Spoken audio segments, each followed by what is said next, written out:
देख तेरे संसार की हालत क्या हो गई भगवान, कितना बदल गया इंसान, कितना बदल गया इंसान। मोदी को वन वर्ड में क्या बोलोगे? बोल के जाओ, माचदा है। पकाओ, लोगों को चोदना बंद करो, सेहत के लिए अच्छा है। बहन के लोड़े माचदा। एसटीडी से भी नहीं मर रहा भाई, एड्स हो जाए भाई तेरे को। क्यों चोद रहा है देश को भाई? छोड़ दे भाई, हाथ जोड़ रहे हैं, शादी कर ले दोबारा। अपनी बीवी को चोदियो, देश को नहीं। क्यों चोद रहा है देश को भाई? छोड़ दे भाई, हाथ जोड़ रहे हैं, शादी कर ले दोबारा। अपनी बीवी को चोदियो, देश को नहीं। मोदी की बंदी का नाम क्या है? मेलोडी। मेलोडी को क्या कहना चाहते हो? संभाल लो अपने बंदे को। और कुछ नहीं, और क्या कहना? लॉयल नहीं है? आपका बंदा लॉयल नहीं है, प्लीज उसको हाथ में पकड़ के रखो। मेलोडी मेलोडी मेलोडी, चॉकलेट लेके गया था ना, कर ले शादी भी बहन चो। मम्मी को बोला कि बता के नहीं आई उधर भाई। वन सेकेंड, अभी भी आपको डर है कि मम्मी को पता चल जाएगा तो? नहीं, मम्मी को तो मैं मना लूंगी, पापा को भी मना लूंगी। बॉयफ्रेंड ने ब्रेकअप कर लिया है मेरे से, बोला कि नहीं जाना है आपको, पीरियड्स आए हुए, आप रेस्ट करो। भाई देश की बात है, कैसे रेस्ट करूं? खून बहाना पड़ेगा ना भाई। एक मिनट मेरा बंदा देख रहा है, बाबू बात करना, मैं चोट में नहीं रह पाऊंगी। मैं मान गया। मोदी दल्ले भोसड़ी नाली के तू साले नाड़ी, तू नाली में उगाए, तू बोझ नाली के कीड़े, नाली के पौधे, तू कमल उगा हुआ है नाली के अंदर। बोझ के बच्चे जा दिखेगा ना, तेरे मुंह पे नाली से कीड़े उठा के फेंकूंगी, तेरे मुंह के अंदर घुसाऊंगी, तेरे मुंह के अंदर कुत्ते की हड्डी डालूंगी। धर्मेंद्र प्रधान की तो माँ की बोझ, मोटा साला गैंडा साल का बच्चा। उठ जाओ भाई, उठ जाओ प्लीज, हम भीख मांग रहे भाई, उठ जाओ, निकल जाओ, इस लॉरी नीचे से निकल जाओ, ठीक है? और जो घुसा हुआ है मेलोडी के अंदर, निकल जाओ, उसके बाहर से बहन के। मोदी मेरे लोड़े पे,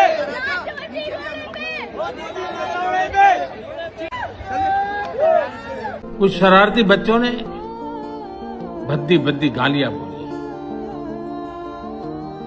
किसी भी सभ्य समाज को शोभा न दे ऐसे शब्दों का प्रयोग किया गया। मुझे तो गालियां दी गई, मेरी स्वर्गीय माता को भी गालियां दी गई। न जाने कितना भद्दा स्वरूप था। लेकिन मैं आज बात करना चाहता हूं कि बचपन में गलतियां होती हैं और बचपन में गलतियों से सुधरने का अवसर भी होता है, और यही तो बचपना है। और इसलिए मैं समाज के अंदर जो आक्रोश है उसको भली भांति समझ सकता हूं। एक कल्चरल शॉक है कि हमारी बेटियां इस प्रकार की भाषा कैसे बोल सकती हैं। लेकिन समय है इन बच्चों को गले लगा करके राह दिखाने का। ये गुमराह बच्चे हैं, उनको राह दिखाना हमारा काम है। उनको सजा देना, अदालतों के चक्कर कटवाना, समाज में उनको प्रताड़ित करना, इससे हम परिस्थितियां नहीं बदल पाएंगे। मैं उन्हें माफ करना चाहता हूं।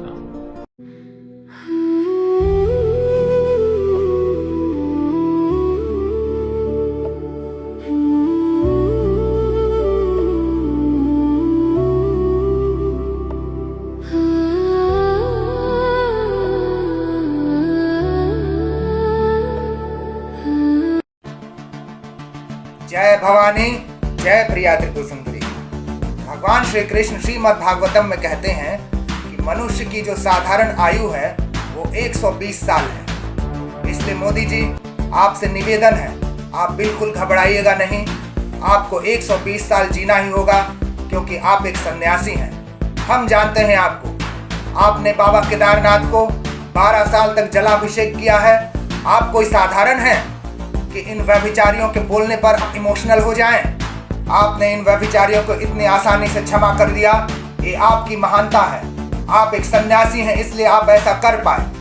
ये व्यभिचारी पर स्त्री गमन, पर पुरुष गमन करते हैं, और ये महापाप है।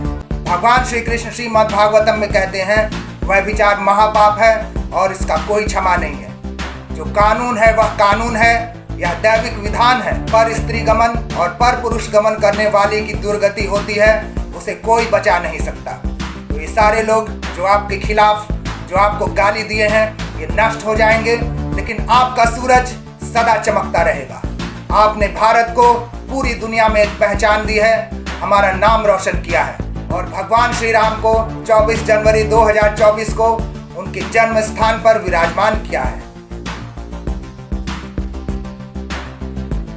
मोदी जी, मैं सच बोलता हूं कि मैंने आज तक कभी आपको वोट नहीं किया, लेकिन इस बार 2029 में मैं आपके साथ हूं। 2029 के इलेक्शंस में मेरी प्रिया त्रिपुर सुंदरी की महिमा और उनकी पावर को पूरी दुनिया देखेगी। मैं राधा कुंड में जाकर नाभि तक जल में खड़े होकर आपके लिए राधा कृपा कटाक्ष स्तोत्र का 100 बार पाठ करूंगा। हम भी देखते हैं कौन आपको गद्दी से हटाता है। हमारी प्रिया त्रिपुर सुंदरी आपके साथ हैं, आप ही राजा बनेंगे। हमारे भारत देश के राजा आप ही रहेंगे। 120 साल तक आपको राज करना है। किसी माई के लाल में दम नहीं कि आपको गद्दी से हटा सके। जय भवानी, जय प्रिया त्रिपुर सुंदरी।